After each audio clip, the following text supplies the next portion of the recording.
I'm going to add these two fractions. These two denominators are exactly the same. And so what are we going to do? We're going to add them. So I'll put the bar here. And the denominator stays the same.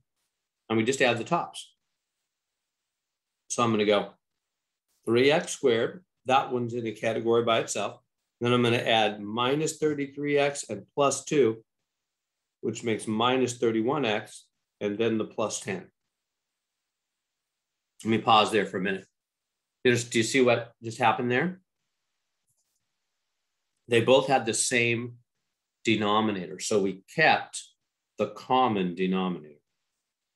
Right? You don't add the bottoms. You don't think about, like, my analogy is always a candy bar. A fourth of a candy bar and 2/4 of a candy bar makes 3/4, right? If you eat a fourth of a candy bar and then 2/4 later, right? Just picture a real life candy bar. You eat 1/4 of it, and then later you eat 2/4 of it. Altogether, you've eaten 3/4, right? You don't add the bottoms. You don't make it. It's not 3/8. That would be wrong, right? You don't add the bottoms. You only add the tops. It's just what's true. Okay, so that's what I did over here. I just kept the common denominator, and I only added the stuff in the top. And when you add the stuff in the top, you can only add like terms, huh? These guys, this guy right here and this guy right here, are like terms, meaning the same letter pattern. They're both just regular x. So minus 33 plus 2 makes minus 31. You lose $33 and you gain back 2, you've lost 31. Okay, now what? Now reduce. Let me write that. Oops. Now reduce. So how do I reduce? Can I just go like 3 cancels 3 and x cancels one of those and just like that? No, we can't do that because we cannot cancel, right? We cannot cancel added, subtracted items. It's just not true. Instead, what do you do instead? How do you get around that problem? You factor, right? You know that. All right, so I got to factor. How do I factor this top? Multiply, add, multiply. Let me take it over here. So, well, I can just do it right here, I guess. Well, I'll do it over here. So it's going to be 2 parentheses. 3x times, you're right, you got to multiply to be 3x squared, 3x times x. But they got to multiply to be 10. How are they going to multiply to be 10? Well, there's a couple of ways.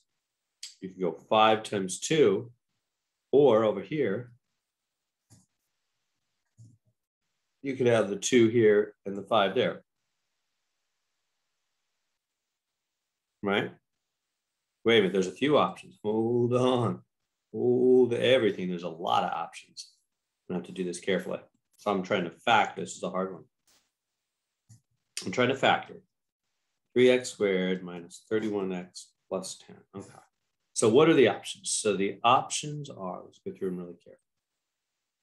2 parentheses, 3x and x, right? Because what multiplies to equal 3? Right? Well, multiplies to be 3, only 1 times 3. It's the only option. So I'll say, I'm going to lay out the various options here. Okay, next one is going to be 3x and x. Okay, now what goes in the back? Well, what multiplies to equal 10 back here?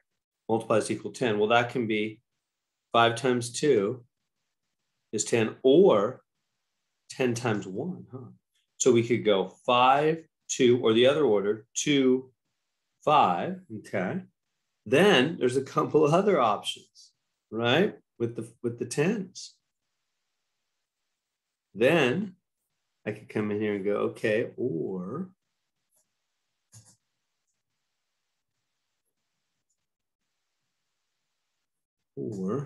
all these options. All right, so it's 3x and x, and then the same thing here. 3x and x. And what goes in the back? Well, you know, I did 5 and 2 and then reversed it 2 and 5. And now I'm going to do 10 and 1 and reduce it and reverse it 1 and 10. Those are all options, aren't they? See all this in the, because multiplying to be 10 in the back can be 5 times 2 or 10 times 1. And then there's the 2 orders, right? 10, 1 or 1, 10. It matters because one of them is with the 3x and the other's with the regular x. All right, how do we know which of these is right? We got to check them all. This is painful, huh? So if you go boom and a boom, you get 3x squared, 6x, boom and a boom, 5x, 10. Then you look at the middle two and you say, can these middle two somehow can they do the middle? What's the middle? Can they add to be minus 31? Can a 6 and a 5 add to be minus 31x? No way. No way. Right? 6 and 5 add to be 11. Or if you subtract them because one's a negative, it'd be 1. No way they're going to make 31. Not possible. Out with that option. Next option. Let's check it. 3x, boom, boom. 3x squared. 15x, boom, boom. 2x, 10. Again, can the middle two add to be minus 31x? So that's what's in the middle, minus 31x. No way, right? 15 and 2, they just add to be 17. They're not going to make that. No way. Boom, boom. So many options here. Let's check the next one. Okay, boom, boom. 3x squared, 3x, boom, boom. 10x, 10. Can the middle two add to be minus 3? No, no way. 3 and 10? 3 and 10 are not going to do that. Not going to happen. Boom, boom. I have to write my no here. All right, it better be this last one. It is. It is this last one. Boom, boom. 3x squared, 30x. That's looking good. 1x and 10. Can these middle two add to equal minus 31x? Yes, indeed. If they're both negative, right? And that means both these are negative and they do multiply to be positive 10. Check. Woo, that was a lot of trial and error there, wasn't it, to get that correct? You see that? Right? If you lose $30 and you lose $1, you lost $31. It works. And they multiply, right? -1 times -10 multiplies to be positive 10, which is what they have back there. You got to multiply to be positive 10. Okay, all that's fine. So let's bring that down now. So that means that top up there has finally factored. Bring it down right there. That top is now this right here, right? It's 3x minus 1, x minus 10. We finally factored that top. The bottom, 3x minus 1, right? That's been there all along. So I just, all that work was to factor the top. Now we can cancel. What can we cancel? What are we allowed to cancel? Cancel multiplied items. Now, this 3x minus 1 doesn't have anything multiplying it, does it? Well, it really does. It really has a 1. You can always put a 1 in the front.